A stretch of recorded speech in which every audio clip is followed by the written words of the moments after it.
ಅಲ್ಲಿ ಇವತ್ತು ವಿಶೇಷವಾಗಿ ಮಳೆ ಬರ್ತಿದೆಯಲ್ಲ, ಆ ಮಳೆಯ ಸುದ್ದಿಯನ್ನು ನಿಮಗೆ ತೋರಿಸ್ಬೇಕು ಅಂತ ನಾವಿವತ್ತು ಸುದ್ದಿ ಮಾಡಕ್ ಬಂದಿದ್ದೀವಿ.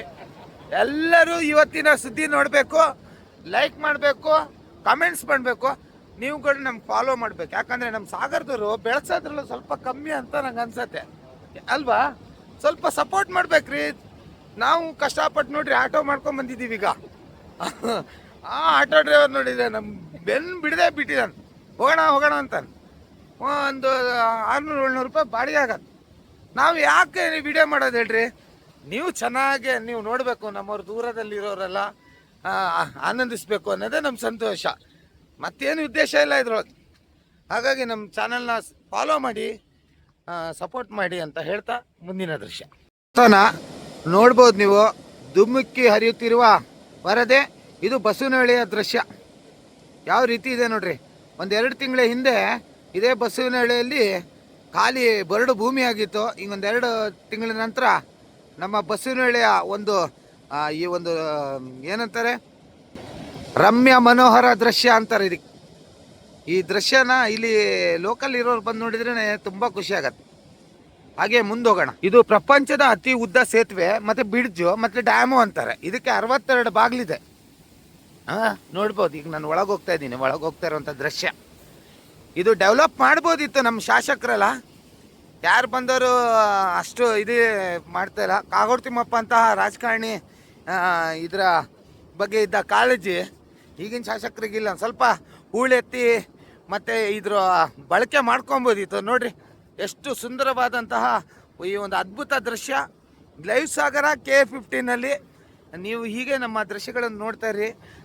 ಇದು 2ನೇ ದೃಶ್ಯ ಸಾಗರದು. ನೋಡ್ರಿ, ನಮ್ಮ ವರದೆ ಬಸವನಹಳ್ಳಿಯ ಮೇಲೆ ನಿಂತು ತೆಗೆದಂಥ ಈ ಒಂದು ಸುಂದರವಾದಂಥ ದೃಶ್ಯ. ಹಾಗೆ ಇಲ್ಲೊಂದು ಸಣ್ಣ ಫಾಲ್ಸ್ ಇದೆ, ಅದನ್ನು ತೋರಿಸ್ತೀನಿ ತಡೀರಿ. ಕೃತಕ ಫಾಲ್ಸ್ ಅದ ಜಾಗದಲ್ಲಿ ಹೋಗ್ಬೇಕು.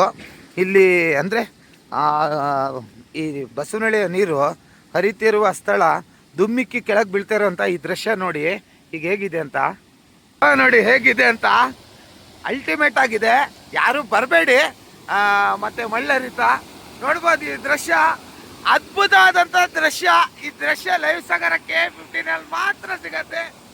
ಅಲ್ಟಿಮೇಟ್ ಆಗಿದೆ. ನೋಡಿ ಹೆಂಗ್ ಧುಮ್ಮಕ್ಕಿ ಹರಿತಾ ಇದೆ ನೀರು. ಈ ಒಂದು ಸುಂದರವಾದಂತಹ ದೃಶ್ಯನ ಇವತ್ತು ನಾನು ನಿಮಗೆ ಲೈವ್ ಸಾಗರ KF15ನಲ್ಲಿ ತರ್ತೇನೆ. ನನ್ನ ಸ್ನೇಹಿತರ ಜೊತೆಗೆ ಬಂದ್ಕೊಂಡು. ಹೌದಾ, ಸೂಪರ್ ತಾನೆ? ಹೇಗಿದೆ ಇವತ್ತಿನ ದೃಶ್ಯ ಅಂತ ನೀವು ಕಾಮೆಂಟ್ ಮಾಡಿ ತಿಳಿಸ್ಬೇಕು. ನಮ್ಮೂರಲ್ಲೂ ಒಂದು ಸೌಂದರ್ಯ ಇದೆ ಅನ್ನೋದಕ್ಕೆ ಇದೇ ಒಂದು ನಿದರ್ಶನ. ನೋಡಿ, ಪೂರ್ಣವಾದಂಥ ದೃಶ್ಯ. ಈಗ ನಮ್ಮ ಬಸವನಹಳ್ಳಿಯಿಂದ ನೀರು ಹರಿದು ಹೋಗುತ್ತಿರುವಂತಹ ದೃಶ್ಯ. ಹತ್ರ ಒಂದು ವಿಶೇಷ ಆದಂಥ ಫಾಲ್ಸ್ ಇದೆ ನೋಡ್ರಿ. ಅಲ್ಲಿದೇನಾ ಅದು ಕಾಣ್ತಾ ಇದೆಯಲ್ಲ, ಈ ಫಾಲ್ಸ್. ಇದು ವಿಶೇಷ ಫಾಲ್ಸ್. ಇದರೊಳಗೆ ಸ್ನಾನ ಮಾಡಿದರೆ ನಾವು ಮಾಡಿದ ಪಾಪ ಕರ್ಮ ಎಲ್ಲ ತೀರಿಸ್ಬೋದು. ಭಾಳಷ್ಟು ಉತ್ತಮವಾಗಿ ಹರಿತದೆ. ನಮ್ಮ ಸನ್ಮಾನ ಸೇವೆ ನೋಡ್ರಿ ಹೆಂಗಿದೆ. ಈ ಫಾಲ್ಸ್ ನೋಡೋಕ್ಕೆ ಎಲ್ಲಿಂದ ಬೇಕಾ ಬರ್ಬೋದು. ಹೇಗಿದೆ ಈ ಫಾಲ್ಸ್ ನಮ್ದು ಹೇಳಿ ನೋಡೋಣ. ಹತ್ರ ಅಲ್ಲಿಂದ ಹರ್ಕೊಂಡ್ ಬರೋದು ನೋಡಿ ಸೀದಾ ಈ ಸೊರಬಾ ಸೇತುವೆ ಸರ್ಕಲ್. ಹೆಂಗಿದೆ ಈ ಒಂದು ಲೊಕೇಶನ್. ಈ ಮಳೆ ನೋಡ್ರಿ, ನಾಳೆ ಶಾಲೆಗೆ ರಜೆ ಕೊಡೋದು ಒಳ್ಳೇದು. ಹೆಂಗಿದೆ ಗೊತ್ತಾ ಈ ಲೊಕೇಶನ್ನು ಇವತ್ತಿಂದು. ಇಲ್ಲೊಂದು ಗುಡಿ ಇದೆ ನೋಡಿ, ಮಳೆ ನೋಡಿ ಹೆಂಗೆ ಸುರಿತಾ ಇದೆ. ಮಲೆನಾಡು ಸಾಗರದಲ್ಲಿ ಇದು ಪಕ್ಕದಲ್ಲೇ ಶಾರದಾಂಬೆ ದೇವಸ್ಥಾನ ಇದೆ. ಅದರ ಮಡಿಲಲ್ಲೇ ಇದೆ ಇದು ದುರ್ಗಾಂಬ ದೇವಸ್ಥಾನ. ಸಾರಿ. ಹೆಂಗಿದೆ ಇವತ್ತಿನ ಈ ಚಿತ್ರಣ. ಈಗ ಕೊನೆಯ ಒಂದು ದೃಶ್ಯ ಇದೆ, ನೆಕ್ಸ್ಟ್ ನೋಡ್ಕೊಂಬಿಡಿ, ಲೈಕ್ ಮಾಡಿ, ಫಾಲೋ ಮಾಡಿ. ನೀರು ಬೈಪಾಸ್ ರಸ್ತೆಯಿಂದ ಹಿಂಗೆ ಹರಿಯತ್ತೆ ನೋಡಿ.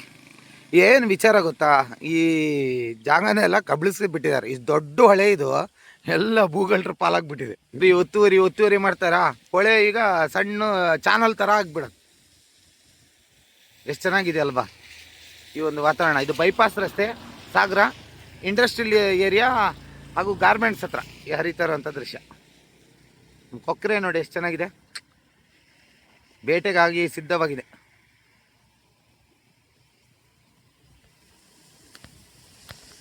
ಕೊನೆಯ ದೃಶ್ಯ ಇದು ನೋಡ್ಬೋದು, ಕಾಗೋಡು ತಿಮ್ಮಪ್ಪ ಬಡಾವಣೆ ಅಂಡ್ಲೆಕೊಪ್ಪ. ನೋಡಿ ಹೆಂಗೆ ಹರಿಯತ್ತೆ, ಇಲ್ಲೇ ಹರ್ಕೊಂಬಂದು ಹೀಗೆ ಮುಂದೆ ಹೊಸಪೇಟೆ ಸೇರುವಂತಹ ಸ್ಥಳ ಇದು. ಇಲ್ಲಿಂದ ಸೀದಾ ಹೋಗ್ತದೆ. ಇದು ಕಮ್ಮಿ ಮಳೆ, ಇದು ಒಂದೊಂದು ಕಾಲದಲ್ಲಿ ಬಿಡ್ಜೆ ತುಂಬಿ ಹರಿತಿತ್ತು. ಒಂದು 2 ವರ್ಷದಿಂದ ಸ್ವಲ್ಪ ಕಮ್ಮಿ ಆಗಿದೆ ಮಳೆ. ಹೋದ ವರ್ಷ ಅಂತೂ ತುಂಬ ಮಳೆ ಇತ್ತು. ಹಿಂಗಿದೆ ಅಲ್ಲ ಈ ಒಂದು ಅದ್ಭುತ ದೃಶ್ಯ ನೋಡಿದವರು ಲೈಕು ಫಾಲೋ ಮಾಡಿ. ಹಾಗೆ ನಮ್ಮ ಚಾನೆಲ್ನ ಸುಮಾರು ಒಂದು 10,000ಕ್ಕಾದರೂ ನೀವು ಫಾಲೋವರ್ಸ್ ಆಗಬೇಕು ಅಂತ ನಾನು ಬೇಡ್ಕೊತೀನಿ. ಮುಂದಿನ ದೃಶ್ಯ ಇನ್ನು ನಾವು ಹಳ್ಳಿಗಳಿಗೆ ಹೋಗ್ತೀವಿ, ಅಲ್ಲಿನ ದೃಶ್ಯ ಬರುತ್ತೆ.